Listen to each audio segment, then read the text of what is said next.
말도 안 돼. 이게 진짜 가능하다고? 총성과 비명이 끊이지 않던 미국의 축제들. 라스베가스에서 58명이 쓰러지고 보스턴에선 수백 명이 피를 흘렸습니다. 전 세계가 축제는 곧 위험이라 믿을 때 서울 한강에서는 완전히 다른 역사가 쓰여졌습니다. 100만 명이 몰렸지만 단 한 건의 사고도 없었던 한국 불꽃축제. CNN 사상 최고 시청률을 기록한 이 장면에 미국 시청자들은 분노했고 세계는 충격에 빠졌습니다. 과연 그 믿기 힘든 기적의 비밀은 무엇일까요? 지금부터 낱낱이 공개합니다. 안녕하세요. 저는 소피 마요입니다. 독일에서 온 여행 칼럼니스트죠. 지난 10여 년간 유럽 전역의 축제를 취재했습니다.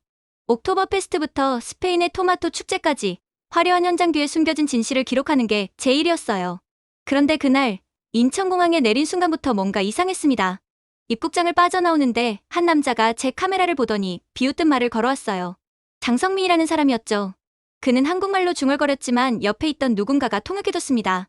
100만 명이 모이면 반드시 사고가 난다고요. 한국 불꽃축제가 뭐 대단한 것처럼 포장하지만 결국 똑같을 거라고 했습니다. 저는 속으로 그가 옳다고 생각했어요.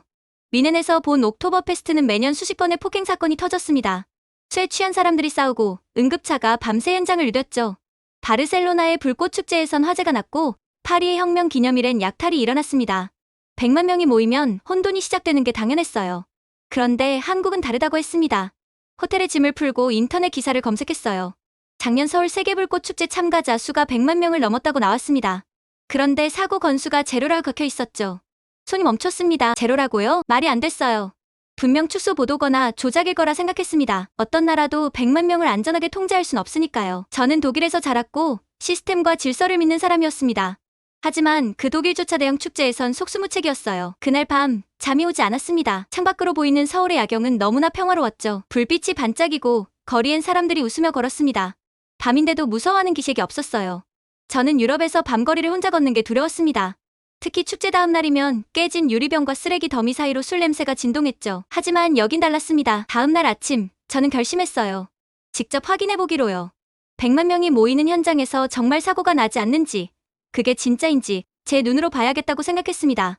가방을 챙기며 과거가 떠올랐어요. 10년 전 베를린 축제에서 제 앞에 있던 여자가 쓰러진 적이 있었습니다.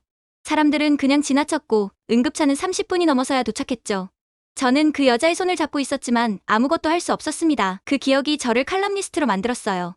축제는 아름답지만 위험하다는 걸 사람들이 알아야 한다고 생각했으니까요. 그런데 한국은 정말 다를까요? 저는 회의적이었습니다. 아니, 솔직히 말하면 불가능하다고 믿었어요. 하지만 동시에 간절히 바랐습니다.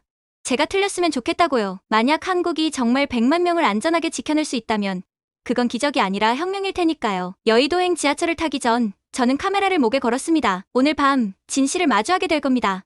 지하철에서 내리자마자 인파에 휩쓸렸습니다. 여의도역 출구는 이미 사람들로 가득했어요. 가족 단위부터 연인들, 친구들까지 모두 한강을 향해 걸어가고 있었죠. 저는 본능적으로 긴장했습니다. 유럽에서 이 정도 인파는 곧 사고를 의미했으니까요. 하지만 이상했습니다. 아무도 밀치지 않았어요. 천천히, 질서 있게 움직였습니다. 아이를 데리고 온 부모들도 여유로운 표정이었죠. 저는 카메라를 들고 주변을 관찰하기 시작했습니다. 한강공원 입구에 도착했을 때였어요. 갑자기 앞쪽에서 소란이 일었습니다. 검은색 배낭 하나가 벤치 옆에 덩그러니 놓여 있었어요. 주인은 보이지 않았죠. 사람들이 그 주변을 피해 걷기 시작했습니다. 제 심장이 빠르게 뛰었어요. 파리에서 비슷한 상황을 본 적이 있었습니다. 방치된 가방 하나가 공황을 만들었고 사람들이 도망치며 서로를 짓밟았죠. 경찰이 도착하는 데만 1시간이 걸렸습니다. 여기도 그렇게 될까요? 사람들이 웅성거리기 시작했습니다. 하지만 아무도 소리 지르거나 뛰지 않았어요. 오히려 침착하게 뒤로 물러섰죠. 그때 한 남자가 다가왔습니다. 이지훈이라는 이름표를 단 사람이었어요. 서울시 안전통제실 소속이라고 했습니다. 그는 무전기를 꺼내 상황을 보고했고 동시에 주변 사람들에게 안내했죠. 침착하게 대기하라고요. 곧 확인하겠다고 했습니다. 저는 시계를 봤어요. 과연 얼마나 걸릴까요? 하늘에서 소리가 들렸습니다. 드론이었어요. 작은 기체가 배낭 위로 날아와 카메라로 촬영하기 시작했죠. 이지훈은 태블릿을 들고 영상을 확인했습니다. 주변 사람들도 궁금한 듯 지켜봤지만 누구도 패닉 상태에 빠지지 않았어요. 놀라운 광경이었습니다. 베를린이었다면 벌써 광장이 텅 비었을 겁니다. 바르셀로나였다면 경찰차가 사이렌을 울리며 도로를 막았을 거예요. 그런데 여긴 달랐습니다. 드론이 천천히 하강하더니 배낭 옆에 착륙했어요. 기계팔이 지퍼를 조심스럽게 열었습니다. 카메라가 내부를 비췄죠. 이지훈의 표정이 풀렸습니다. 그는 고개를 끄덕이며 주변 사람들에게 말했어요. 위험한 물건이 아니라고요. 그냥 누군가 실수로 두고 간 짐이라고 했습니다. 시계를 다시 봤습니다. 5분이었어요. 발견부터 확인까지 딱 5분이 걸렸습니다. 저는 멍하니 서 있었어요. 유럽이었다면 최소 30분은 걸렸을 상황이었습니다. 하지만 여기선 5분 만에 끝났죠. 사람들이 다시 걷기 시작했습니다. 아무 일도 없었다는 듯 자연스럽게 흘러갔어요. 아이들은 웃고, 연인들은 손을 잡고, 가족들은 돗자리를 펼칠 자리를 찾아 움직였습니다. 저는 이지은에게 다가갔어요. 그에게 물었습니다. 어떻게 이렇게 빨리 처리했냐고요. 그는 담담하게 대답했습니다. 준비돼 있었다고요. 인공지능이 실시간으로 현장을 분석하고 드론이 즉시 투입된다고 했습니다. 그리고 가장 중요한 건 시민들이 협조한다는 거라고 덧붙였죠. 저는 고개를 끄덕였습니다. 하지만 속으론 여전히 믿기지 않았어요. 5분은 너무 짧았습니다. 분명 운이 좋았던 거라고 생각했죠. 진짜 위기는 아직 오지 않은 겁니다. 저는 카메라를 들고 한강 쪽으로 걸어갔어요. 해가 지고 있었고 사람들은 점점 더 많아졌습니다. 오늘 밤 진짜 시험이 시작될 겁니다. 100만 명이 모이는 순간 이 질서가 무너질지 지켜질지 확인하게 되겠죠. 저는 숨을 깊이 들이쉬었습니다. 가슴 한쪽이 두근거렸어요. 두려움인지 기대인지 알 수 없었습니다. 해가 완전히 지고 어둠이 내렸습니다. 한강변은 이미 사람들로 빼곡했어요. 돗자리가 끝없이 펼쳐져 있었고 아이들의 웃음소리가 여기저기서 들렸죠. 저는 둔치를 따라 천천히 걸으며 관찰했습니다. 불꽃쇼 시작까지 30분 남았다고 방송이 나왔어요. 사람들은 들떠 있었습니다. 치킨과 음료를 나눠 먹고 휴대폰으로 사진을 찍었죠. 평화로운 풍경이었습니다. 그때였어요. 앞쪽에서 여자의 다급한 목소리가 들렸습니다. 하늘아, 하늘아. 저는 고개를 돌렸어요. 30대 초반으로 보이는 여성이 주변을 두리번거리며 아이 이름을 부르고 있었습니다. 남편으로 보이는 남자도 창백한 얼굴로 사방을 살폈죠. 아이를 잃어버린 겁니다. 제 가슴이 철렁 내려앉았어요. 스페인 바르셀로나에서 비슷한 상황을 본 적이 있었습니다. 축제 인파 속에서 길을 잃은 아이는 결국 새벽에야 발견됐죠. 다행히 무사했지만 부모의 절규는 잊을 수가 없었습니다. 100만 명 속에서 아이 한 명을 찾는다는 건 불가능에 가까웠어요. 주변 사람들이 모여들기 시작했습니다. 하지만 야유나 구경꾼의 시선이 아니었어요. 모두 진심으로 걱정하는 표정이었죠. 한 중년 남자가 부모에게 다가가 아이의 특징을 물었습니다. 키는 어느 정도인지, 무슨 옷을 입었는지 확인했어요. 분홍색 바람막이에 노란 모자를 썼다고 했습니다. 이름은 박하늘, 9살이라고요. 그 순간 놀라운 일이 벌어졌습니다. 주변 사람들이 자발적으로 움직이기 시작한 거예요. 누가 시키지도 않았는데 구역을 나눠 수색에 나섰죠. 어떤 사람은 화장실 쪽으로, 어떤 사람은 매점 쪽으로 흩어졌습니다. 저도 모르게 따라 움직였어요. 카메라를 목에 건 채 사람들 사이를 헤집고 다녔습니다. 분홍색 옷을 찾아 눈을 부릅뜨고 살폈죠. 그때 옆에서 낯선 남자가 말을 걸었습니다. 리카르도라는 이름의 칠레 사람이었어요. 영어로 자신도 돕겠다고 했습니다. 남미에서 소방관으로 일했다며 아이 찾는 일에 익숙하다고 덧붙였죠. 저는 고개를 끄덕였습니다. 우리는 함께 강변을 따라 뛰기 시작했어요. 리카르도는 큰 목소리로 아이 이름을 불렀고 저는 군중 사이를 비집고 들어가 살폈습니다. 하지만 찾을 수가 없었어요. 사람이 너무 많았습니다. 100만 명 속에서 아이 하나를 찾는다는 건 모래사장에서 바늘찾기였죠. 절망감이 밀려왔습니다. 그때 하늘에서 다시 드론 소리가 들렸어요. 여러 대의 드론이 상공을 날며 열화상 카메라로 지상을 스캔하기 시작했습니다. 이지은이 다시 나타났어요. 그는 태블릿을 보며 인공지능 분석 결과를 확인했죠. 분홍색 옷을 입은 아이의 이동 경로가 화면에 표시되기 시작했습니다. 매점 근처에서 시작해 둔치 아래쪽으로 향했다고 나왔어요. 이지우는 즉시 해당 구역에 있는 자원봉사자들에게 무전을 보냈습니다. 저도 그쪽으로 뛰었습니다. 숨이 차올랐지만 멈출 수 없었어요. 리카르도도 함께 달렸죠. 둔치 끝자락에 도착했을 때 보였습니다. 노란 모자를 쓴 작은 아이가 벤치에 앉아 울고 있었어요. 박하늘이었습니다. 한 자원봉사자가 이미 옆에서 아이를 달래고 있었죠. 부모가 도착했습니다. 어머니가 하늘이를 끌어안으며 울음을 터뜨렸어요. 아버지도 눈물을 훔쳤죠. 주변에 모여든 사람들이 박수를 쳤습니다. 저는 그 장면을 바라보며 멍하니 서 있었어요. 시계를 봤습니다. 실종 신고부터 발견까지 10분이었습니다. 10분이요. 100만 명 속에서 아이 하나를 10분 만에 찾아낸 겁니다. 인공지능과 드론, 그리고 시민들의 협력이 만들어낸 기적이었죠. 리카르도가 제게 말했습니다. 믿을 수 없다고요. 실례였다면 몇 시간은 걸렸을 거라고 했습니다. 저도 믿기지 않았어요. 가슴이 뜨거워졌습니다. 눈시울이 붉어지는 걸 느꼈죠. 이건 단순한 시스템이 아니었습니다. 사람을 지키려는 마음이었어요. 아이 하나도 잃지 않겠다는 사회의 약속이었습니다. 불꽃쇼 시작을 알리는 신호탄이 하늘로 올라갔습니다. 하지만 저는 그 불꽃보다 더 빛나는 걸 이미 봤어요. 첫 불꽃이 터졌습니다. 하늘이 붉게 물들었어요. 이탈리아 팀의 오프닝이었죠. 황금빛 폭포가 쏟아지듯 떨어지며 한강을 비췄습니다. 100만 명의 함성이 터져 나왔어요. 저는 그 소리에 온몸이 얼어붙었습니다. 미넨에서 들었던 함성은 공격적이었어요. 술에 취한 사람들의 고함이었죠. 파리에서 들었던 함성은 혼란스러웠습니다. 누가 누구를 밀치는지 알 수 없는 아수라장이었어요. 하지만 여기는 달랐습니다. 이 함성은 순수한 감탄이었어요. 경이로움이었죠. 100만 명이 하나의 마음으로 같은 순간을 나누고 있었습니다. 두 번째 불꽃이 올라갔습니다. 캐나다 팀의 차례였어요. 파란색과 하얀색이 교차하며 얼음 별점 같은 무늬를 만들어냈죠. 음악에 맞춰 완벽하게 동기화된 폭발이었습니다. 저는 카메라를 들었다가 내려놨어요. 렌즈 담기엔 너무 아까운 순간이었습니다. 제 눈으로 직접 봐야 했죠. 주변을 둘러봤습니다. 아이들이 고개를 들고 입을 벌린 채 하늘을 바라봤어요. 아버지들은 아이를 어깨에 태우고 환하게 웃었죠. 연인들은 손을 꼭 잡고 불꽃을 함께 봤습니다. 노인들도 있었어요. 지팡이를 짚고 온 할머니가 제 옆에 앉아 계셨습니다. 최미숙이라는 분이었죠. 손주로 보이는 6살쯤 된 아이가 옆에 붙어 있었어요. 세 번째, 네 번째 불꽃이 연달아 터졌습니다. 하늘 전체가 캔버스가 됐어요. 빨강, 파랑, 초록, 금색이 어우러지며 환상적인 그림을 그려냈죠. 각국의 불꽃이 서울 밤하늘에서 조화를 이뤘습니다. 경쟁이 아니었어요. 협연이었습니다. 유럽 축제들은 늘 경쟁이었어요. 어느 나라가 더 화려한지, 누가 더 크게 터뜨리는지 저렇죠. 하지만 여기선 모두가 하나의 쇼를 만들고 있었습니다. 저는 그 의미를 깨달았어요. 이건 단순한 불꽃놀이가 아니었습니다. 세계가 하나 되는 순간이었죠. 음악이 커졌습니다. 클래식 선율에 맞춰 불꽃이 춤췄어요. 마치 살아있는 생명체처럼 움직였죠. 100만 명이 숨을 죽이고 지켜봤습니다. 그때였어요. 옆에서 최미숙 할머니의 목소리가 들렸습니다. 사람이 많아도 무섭지 않지? 다 이웃이니까. 손주에게 하는 말이었어요. 저는 그 말에 가슴이 먹먹해졌습니다. 다 이웃이라고요. 100만 명을 이웃이라 부르는 사회. 낯선 사람을 적이 아닌 친구로 보는 문화. 저는 평생 그런 걸 경험해본 적이 없었어요. 독일에서 군중은 늘 위협이었습니다. 조심해야 할 대상이었죠. 파리에선 소매치기를 조심하라고 배웠고 바르셀로나에선 밤거리를 피하라고 들었어요. 하지만 여기선 달랐습니다. 100만 명이 모였는데도 아무도 두려워하지 않았어요. 아이들이 뛰어놀고 노인들이 편히 앉아 있었죠. 불꽃이 절정에 달했습니다. 수백 개의 불꽃이 동시에 터지며 하늘을 가득 채웠어요. 황금빛 비가 내리듯 쏟아졌죠.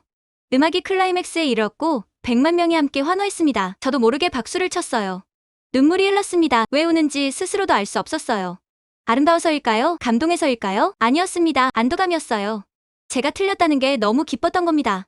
100만 명이 모여도 사고가 나지 않는 세상이 존재한다는 게 군중이 위협이 아닌 이웃이 될 수 있다는 게 믿어졌습니다. 저는 지난 10년간 축제의 어두운 면만 봐왔어요.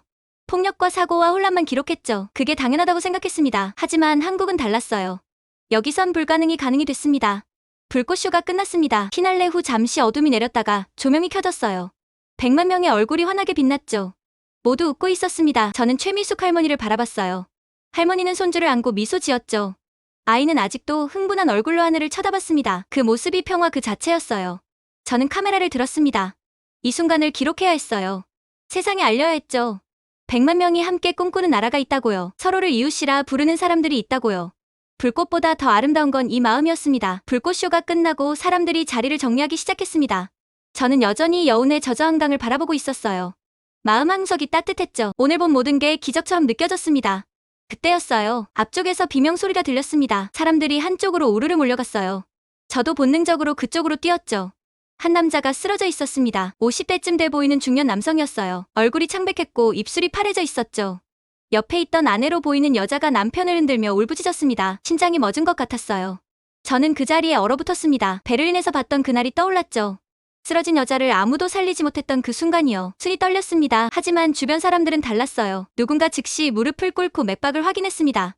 다른 사람은 주변을 정리하며 공간을 만들었죠. 아무도 구경만 하지 않았어요. 한 청년이 큰 소리로 외쳤습니다. 제세동기가 필요하다고요. 심정지 환자라고 했습니다. 그 순간 놀라운 일이 벌어졌어요. 사람들이 자발적으로 길을 만들기 시작한 겁니다. 양옆으로 물러서며 통로를 텄죠. 마치 바다가 갈라지듯 깔끔하게 정리됐습니다. 저는 숨을 멈췄어요. 유럽이었다면 불가능한 광경이었습니다. 사람들은 구경하느라 더 모여들었을 거예요. 응급차가 들어올 공간조차 없었을 겁니다. 그런데 여기선 달랐습니다. 하늘에서 다시 드론 소리가 들렸어요. 빨간 십자가 표시가 된 의료 드론이었습니다.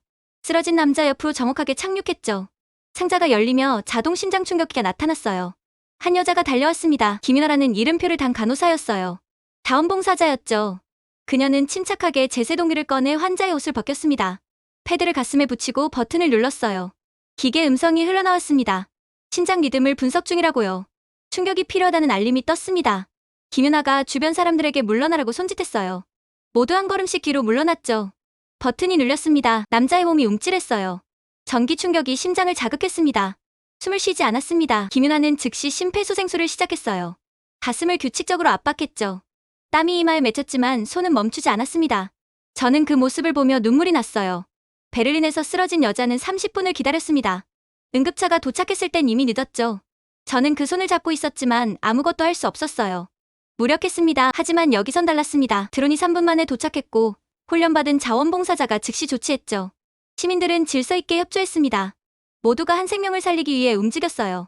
김윤아가 다시 제세동기를 작동시켰습니다. 두 번째 충격이었어요. 남자의 몸이 다시 떨렸습니다. 그리고 기침이 나왔어요. 숨을 쉬기 시작했습니다. 주변에서 안도의 한숨이 터져 나왔어요. 누군가 박수를 쳤고 곧 박수 소리가 퍼졌습니다. 김윤아는 남자를 옆으로 눕혔어요. 회복 자세였죠. 곧 구급차 사이렌 소리가 들렸습니다. 저는 그 자리에 주저앉았어요.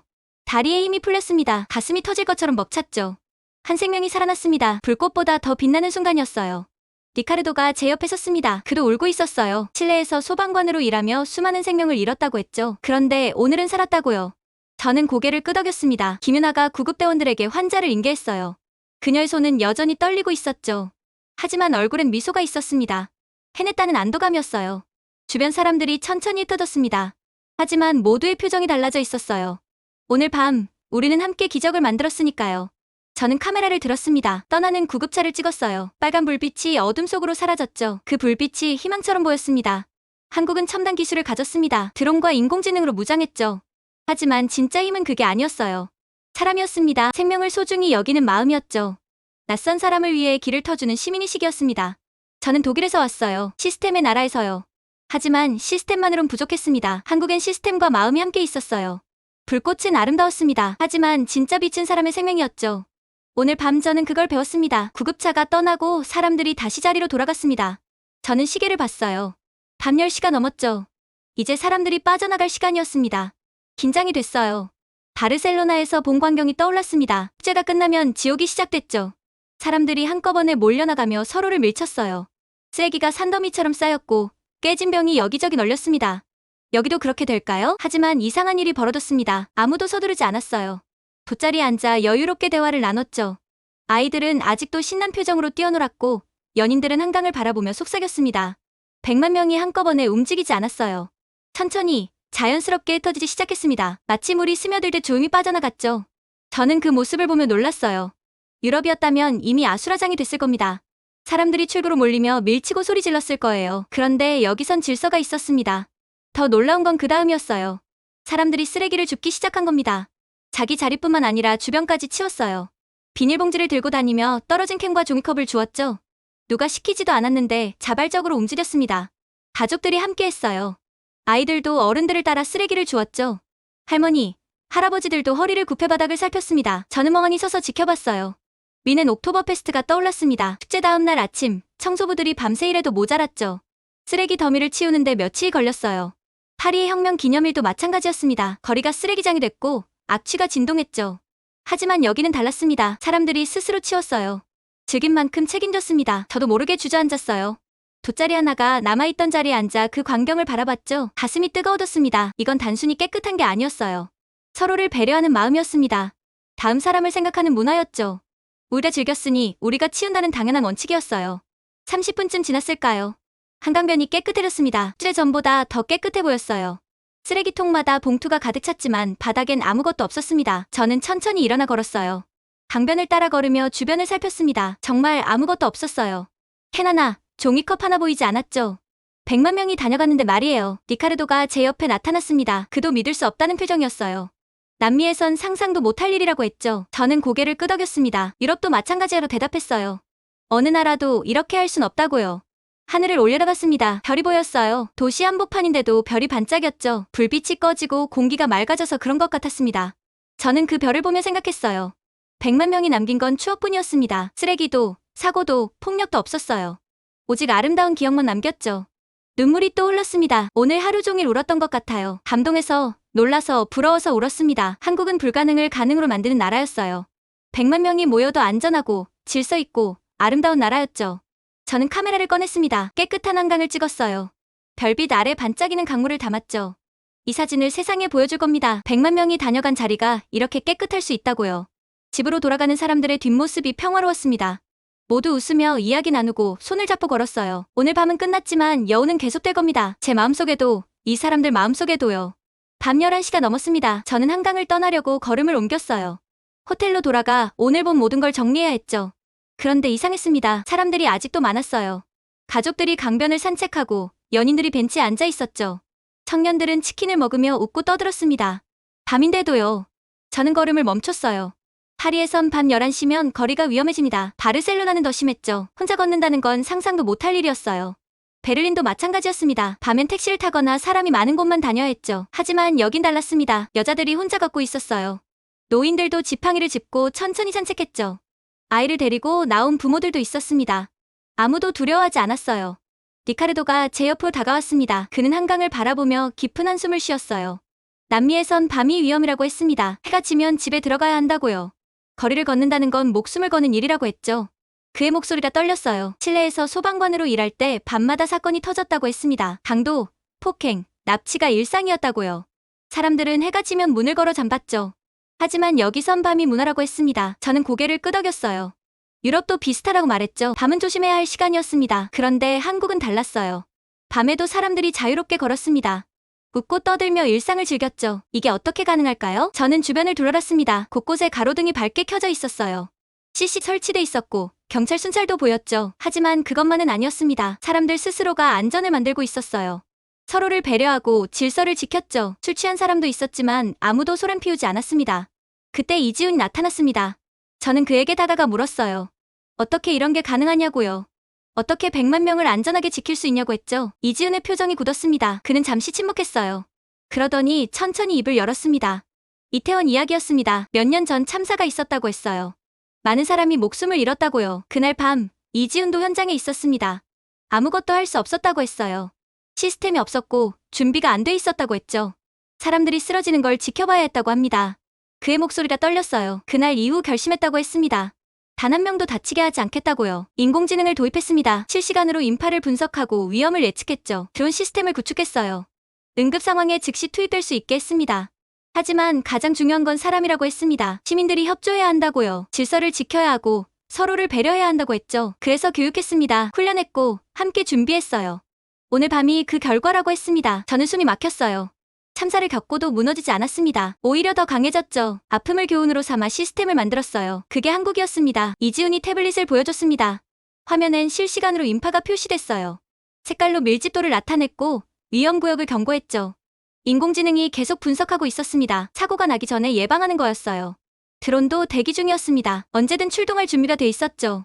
놀라웠습니다. 이건 단순한 기술이 아니었어요. 생명을 지키려는 의지였죠. 저는 이지훈을 바라봤습니다. 그의 눈빛이 진지했어요. 피곤해 보였지만 흔들리지 않았죠. 그는 오늘 밤도 끝까지 지킬 겁니다. 모든 사람이 안전하게 집에 돌아갈 때까지요.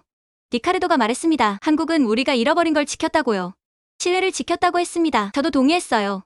밤이 두렵지 않은 나라. 100만 명이 모여도 안전한 나라. 참사를 딛고 일어선 나라였습니다. 한강을 따라 걷는 사람들이 평화로웠어요. 별빛 아래 웃고 떠드는 모습이 아름다웠죠. 저는 카메라를 들었습니다. 그 평화를 담았어요. 밤의 안전을 기록했죠. 이게 진짜 선진국이구나 싶었습니다. 기술과 마음이 함께하는 나라였어요. 독일로 돌아온 다음 날부터 글을 쓰기 시작했습니다. 손이 멈추지 않았어요. 한강에서 본 모든 순간이 머릿속에 서명했죠. 100만 명의 함성, 10분 만에 찾아진 아이, 드론이 살린 생명, 깨끗해진 강변. 믿기지 않는 이야기였습니다. 하지만 제 눈으로 직접 봤어요. 카메라에 담았고 가슴에 새겼죠. 칼럼 제목을 정했습니다. 100만 명의 기적, 한국이 보여준 불가능의 가능이라고 썼어요. 첫 문장부터 진심을 담았습니다. 저는 한국을 의심했다고요. 100만 명이 모이면 반드시 사고가 난다고 믿었다고 썼죠. 하지만 틀렸습니다. 한국은 제 모든 편견을 깨뜨렸어요. 군중은 위협이 아니라 이웃이 될 수 있었고 축제는 혼돈이 아니라 조화가 될 수 있었습니다. 기술과 시민의식이 만나면 기적이 일어난다고 썼어요. 칼럼을 발표했습니다. 반응이 폭발적이었어요. 유럽 언론들이 기사를 냈습니다. 영국 BBC가 한국 불꽃축제를 특집으로 다뤘죠. 프랑스 르몽드는 한국의 안전 시스템을 분석했어요. 미국 뉴욕타임스도 움직였습니다. 어떻게 100만 명을 안전하게 통제했냐며 한국 정부에 인터뷰를 요청했죠. 세계가 주목했습니다. 독일민은 옥토버페스트 조직위원회에서 연락이 왔어요. 한국 시스템을 배우고 싶다고 했습니다. 드론과 인공지능 도입을 검토 중이라고 했죠. 스페인 바르셀로나도 마찬가지였습니다. 한국 서울시와 협력하고 싶다고 했어요. 저는 그 소식을 들으며 눈물을 흘렸습니다. 한국이 세상을 바꾸고 있었어요. 며칠 뒤 이메일 하나가 도착했습니다. 한국에서 온 거였어요. 발신자는 장성민이었습니다. 공항에서 만났던 그 남자였죠. 100만 명이 모이면 사고가 난다고 비웃었던 사람이요. 이메일을 열었습니다. 짧은 문장이 적혀 있었어요. 이건 쇼가 아니었습니다. 제가 틀렸습니다. 그뿐이었습니다. 하지만 그 한 줄이 무겁게 느껴졌어요. 인정하기 어려웠을 겁니다. 자신의 냉소가 틀렸다는 걸 받아들이는 건 쉽지 않았을 테니까요. 저도 마찬가지였으니까요. 저 역시 의심했고 믿지 않았습니다. 한국이 다를 거라고 생각하지 않았어요. 하지만 한국은 증명했습니다. 불가능은 없다고요. 함께하면 기적을 만들 수 있다고요. 유럽 각국 축제 조직위원회들이 서울을 방문했습니다. 이지훈과 그의 팀이 시스템을 설명했어요. 인공지능 인파 분석, 드론 응급 시스템, 시민 교육 프로그램까지 모든 걸 공유했죠. 한국은 숨기지 않았습니다. 자신들이 배운 교훈을 나눴어요. 이태원 참사 이후 어떻게 시스템을 구축했는지 솔직하게 말했습니다. 아픔을 통해 배웠고 그 배움을 세상과 나눴어요. 이게 진짜 선진국이구나 싶었습니다. 기술만 앞선 게 아니라 마음도 앞서 있었죠. 칠레에서 리카르도가 연락을 해왔습니다. 고국으로 돌아가 소방서에 한국 시스템을 제안했다고 해요. 시장이 관심을 보였고 내년부터 시범 사업을 시작한다고 했죠. 한국이 세상을 바꾸고 있었습니다. 한 나라씩, 한 도시씩 변화가 시작됐어요. 저는 창밖을 바라봤습니다. 베를린의 겨울하늘이 잔뜩 흐렸어요. 거리엔 사람들이 급하게 걸었고 모두 경계하는 표정이었죠. 한국이 그리웠습니다. 밤에도 안전하게 걸을 수 있는 거리가 그리웠어요. 서로를 이웃이라 부르는 사람들이 보고 싶었죠. 컴퓨터를 켰습니다. 새 칼럼을 쓰기 시작했어요. 제목은 한국이 지킨 것들이라고 정했습니다. 한국은 자유를 지켰다고 썼어요. 100만 명이 모여도 억압하지 않았습니다. 통제가 아니라 배려로 질서를 만들었죠. 안전도 지켰습니다. 단 한 명도 포기하지 않았어요. 아이 하나, 생명 하나를 끝까지 찾아냈죠. 신뢰도 지켰습니다. 시민과 정부가 함께 움직였어요. 서로를 믿었고 그 믿음이 기적을 만들었습니다. 가장 중요한 건 인간성을 지켰다는 거였어요. 기술이 발전해도 사람을 잊지 않았습니다. 효율만 쫓지 않고 생명을 먼저 생각했죠. 이게 한국이었습니다. 눈물이 또 흘렀어요. 부럽고 고맙고 존경스러웠습니다. 세상이 한국을 배우고 있었어요. K시민의식이 세계적 모델이 됐죠. 저도 배웠습니다. 불가능은 없다는 걸요. 함께하면 기적을 만들 수 있다는 걸요. 한국이 증명했습니다. 100만 명이 모여도 안전할 수 있고 질서 있을 수 있고 아름다울 수 있다고요. 저는 칼럼 마지막 문장을 썼습니다. 한국은 세상에 희망을 보여줬습니다. 우리도 할 수 있다는 용기를 줬죠. 감사합니다. 한국. 당신들이 지킨 기적을 세상이 기억할 겁니다. 엔터를 눌렀습니다. 칼럼이 발행됐어요. 창밖 하늘이 조금 되는 것 같았습니다. 이 이야기는 저 소피 마이어의 실제 경험입니다. 처음엔 의심했습니다. 조작일 거라고 생각했죠. 하지만 제 눈으로 직접 봤습니다. 100만 명이 만든 기적을, 기술과 시민의식이 만들어낸 조화를. 한국은 특별했습니다. 여러분도 느끼셨나요? 우리가 사는 이 나라가 얼마나 대단한지, 당연하게 여겼던 것들이 실은 얼마나 특별한 건지. 댓글로 이야기 나눠주세요. 혹시 비슷한 경험 있으신가요? 외국인 친구가 놀라워했던 순간이 있으신가요? 함께 나눠주시면 좋겠습니다. 이 이야기가 의미 있었다면 좋아요 버튼 눌러주세요. 그리고 구독과 알림 설정도 부탁드립니다. 우리가 몰랐던 대한민국의 진짜 모습을 계속 전해드리겠습니다. 함께 자랑스러워합시다. 우리의 이야기를 시청해주셔서 진심으로 감사합니다.